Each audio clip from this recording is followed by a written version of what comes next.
place of the defiant speeches, the sombre strains of Beethoven now ring out over Independence Square. This revolution is moving into a new phase. But amidst the flowers and the children's tributes, flashes of something more sinister. Groups of armed men strut through the square with dubious iconography. That yellow armband is a Volksangel, a German symbol used by several SS divisions during the Second World War. Far-right graffiti is appearing, daubed on the walls of the city. The people who brought down the government were overwhelmingly ordinary Ukrainians, students and doctors, workers and even families, people who simply refused to back down. But the most organised and perhaps the most effective were a small number of far-right groups. When it came to confrontations with the police, it was often the nationalists who were the loudest and the most violent. A group calling itself the Right Sector is perhaps the largest. Its members can be seen marching around Kiev in columns of about a dozen. Mostly they carry baseball bats.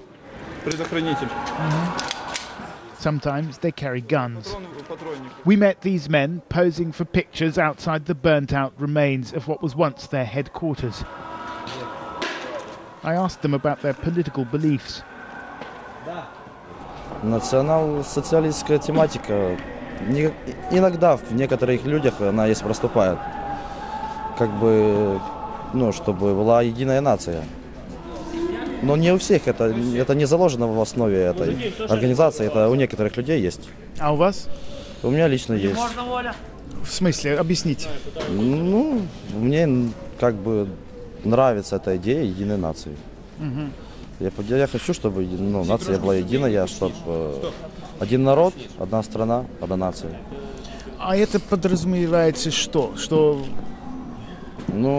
Как бы, чтобы чистая нация. Не то, что там, как бы у Гитлера как было. В своем роде немножко, маленько, но было, чтобы своя нация. What about the East, I asked? What about Crimea, where many Ukrainians feel close historical ties to Russia? Кому нравится Россия, пусть едут в Россию. Украина только для украинцев. Police have largely disappeared from the streets of Kiev. Law and order is maintained by so-called self-defense groups. Not all hold extreme views, but those who do are often shy of the cameras. We got a late-night phone call from another group known as C14, inviting us to meet their leader at their new base. It turned out to be the former headquarters of the Communist Party, now occupied by the far right.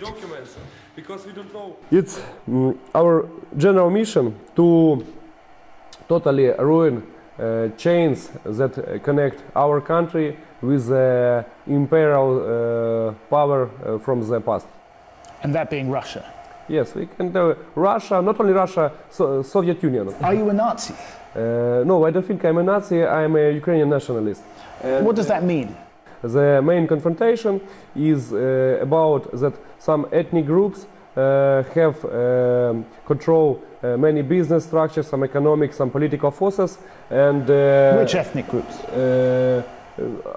Russians and Jews and the Poles. It may be some non-Ukrainian group control a huge percent of some economic or political power. And of course, in this situation, Ukrainian people have some tension between it, and it causes conflicts.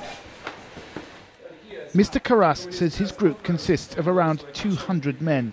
C14 is affiliated with a political party called Svoboda, or Freedom, which now controls 4 ministries in the new government, including the Ministry of Defence.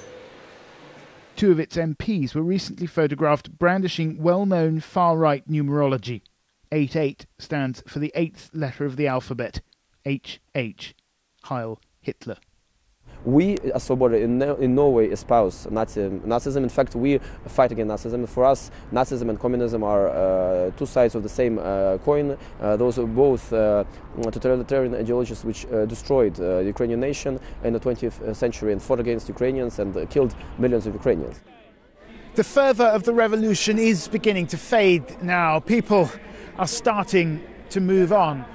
But it's clear that it was the radical groups who kept up the pressure on Viktor Yanukovych, and many of them feel that this really is their victory. The question is, how much power will that give the far right in the new Ukraine? Ukrainian politics is in a state of flux. Different groups are jostling for position. Left-wing activists have also taken control of some government buildings, but it's the right that appears to be coming out on top. When the fighting started, they started to attract more and more young people, and then not only young people, but all kinds of persons. Where they were marginal, regarded as marginal previously, now they are seen as being at the core of the protest, and therefore at the core of those who now have a popular legitimacy to make decisions. With their anti-Russian rhetoric, events in Crimea will almost certainly play into the hands of the nationalists. No one knows exactly how strong they are in terms of numbers, but the influence of the far right in Ukraine is growing.